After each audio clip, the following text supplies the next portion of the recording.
I got to be honest with all of you, all right? I feel there are 3 critical problems with the launch of the Switch 2. You ready? Okay. Problem number 1 with the Switch 2 is very simple.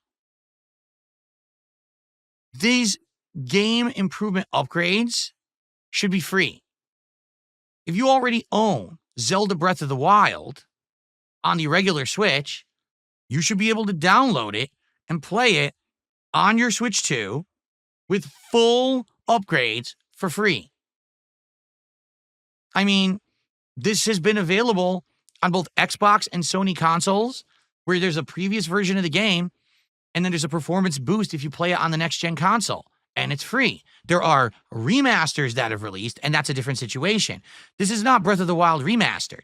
This is just Breath of the Wild with a better frame rate and better resolution. It should be free.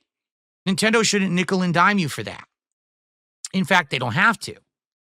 There's no need for them to do that. They were going to make those games run on the Switch 2 regardless. Now, what Nintendo is doing is trying to fool you.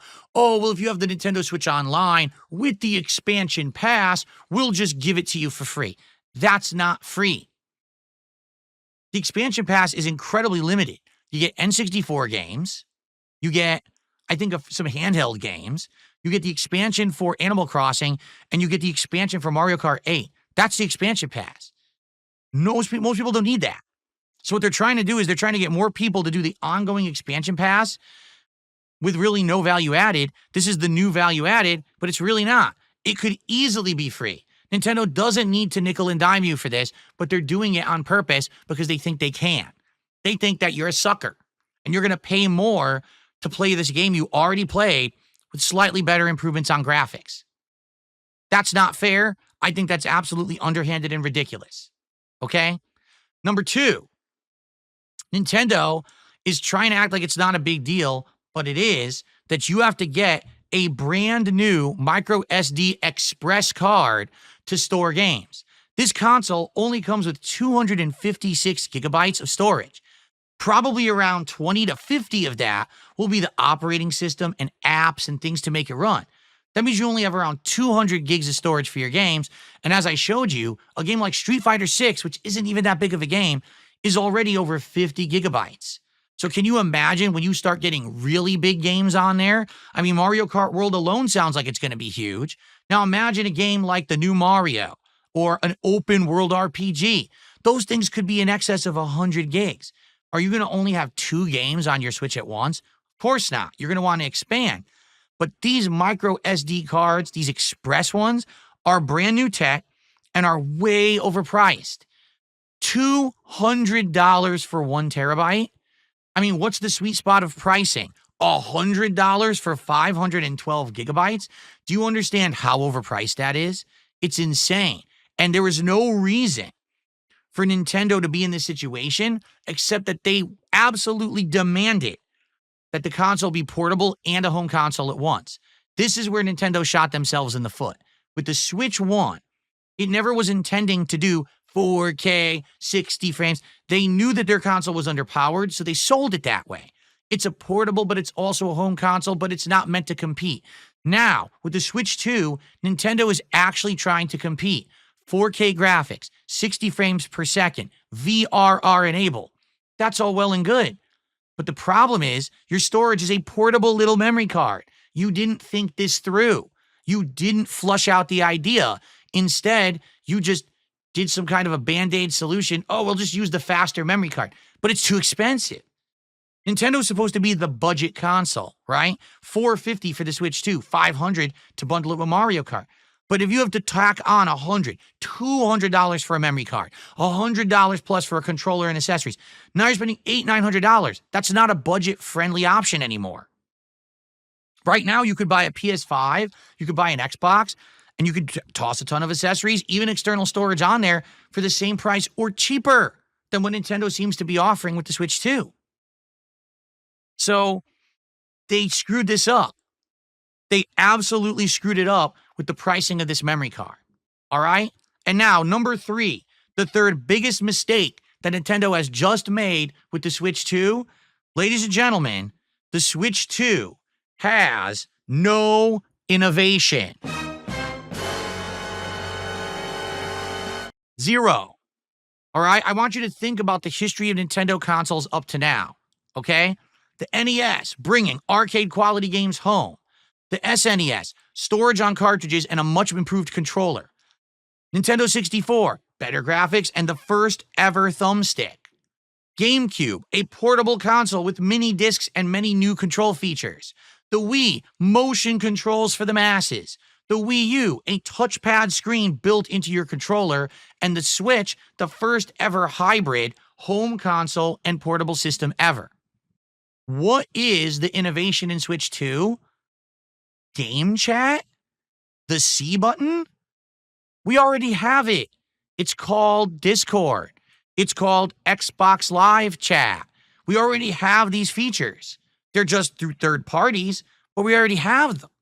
All that Nintendo is doing is playing catch up with the rest of the industry. We need to get graphics on par with everyone else, finally. We need to actually have a communication system, finally. It took them till 2025 to figure out they actually need to catch up with the rest of their competition if they want to hang. They can continue to be this console that stands alone and sells like hotcakes, but has a bunch of shovelware and every once in a while has a big first-party title, or they can actually try to compete by having a console that will do similar resolution, similar frame rate, have communication, have the face cam, have it all. But to do that, they're kind of saying, we admit we don't have innovation anymore. There is no innovating factor whatsoever with the Switch 2. In fact, even the name isn't interesting. Switch 2? Has Nintendo ever done a 2 console before? You could argue Wii U was the sequel to the Wii, but it wasn't called Wii 2. This is the first time ever Nintendo actually is feeling not creative and uninspired. Oh, the controller can be a mouse. We already have mice. Oh, we have a webcam. We already have webcams. You're not adding any value to the console this time. So these are 3 big problems. Charging for the same games twice just to have them run slightly better is absolutely ridiculous and nickel and diming the customer. Requiring a almost proprietary, faster EX version of a memory card to have storage that's ridiculously expensive is ridiculous and anti-consumer. And the fact that they have given up on innovation is kind of sad. In fact, ladies and gentlemen, the best way that I can actually compare Nintendo right now, like the most close comparison I can think about, is that Nintendo in the gaming business has essentially become the same as Apple in the tech business. Because Apple used to be the most innovative company. All of their gadgets and gizmos looked unique. They had unique stylized things, operating system that worked different from everyone else's, features that no one else had, and that's why you would buy the iPod, the iPhone, the iPad. But what happened with Apple was, after about 15 plus years dominating the tech industry, they lost their way. They stopped innovating. The things you can get in an Apple product today are exactly the same as what you could get in anyone else's product, but they're way more expensive and they have proprietary cables, gizmos, and things for it that are all way overpriced. That's exactly what is happening with Nintendo right now. They are not giving you any added value to the Switch 2 because it's not innovative anymore, but they're saying, hey, pay more for the same game. Hey, pay more for the storage and memory card.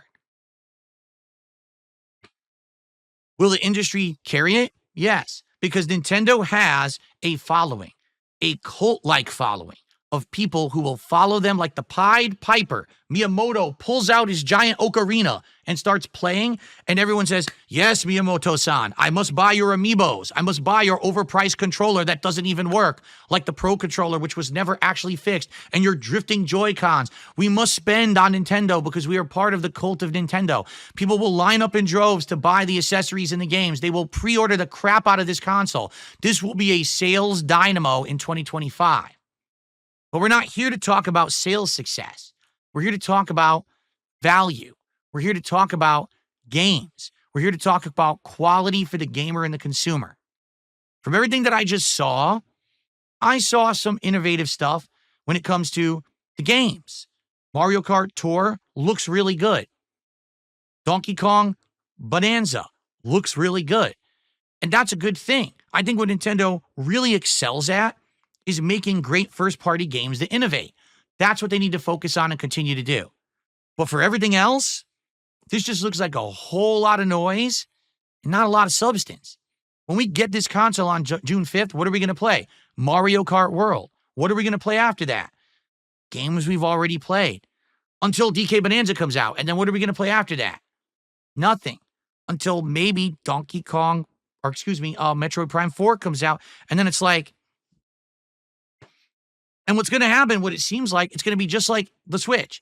You're going to have times where there's going to be a bunch of games coming out, and they're going to be absolutely amazing. Oh, we're eating good. We're eating aplenty. It's like a buffet of great Nintendo content. And then you're going to have entire 6 to 8 month spans with nothing. Just a couple third-party games, ports, and nothing else. Nintendo needs to get on the ball and stop being so up their own butts. They literally think they're better than everyone else and what their crap doesn't stink. That's not true anymore. If anything, they're proving it with the fact that they're showing they need to compete. We need 4K, we need 60 frames, we need the features everyone else has. Great. But now you actually have to be competitive as well with pricing and everything else. You can't expect us to drop $200 on a memory card at launch. You can't expect us to play one game and sit around for 4 months before your next comes out. That's an exclusive. You need to get on the ball. Will Nintendo do it? We'll find out, but man, those are 3 pretty critical flaws for the launch of a new console in 2025.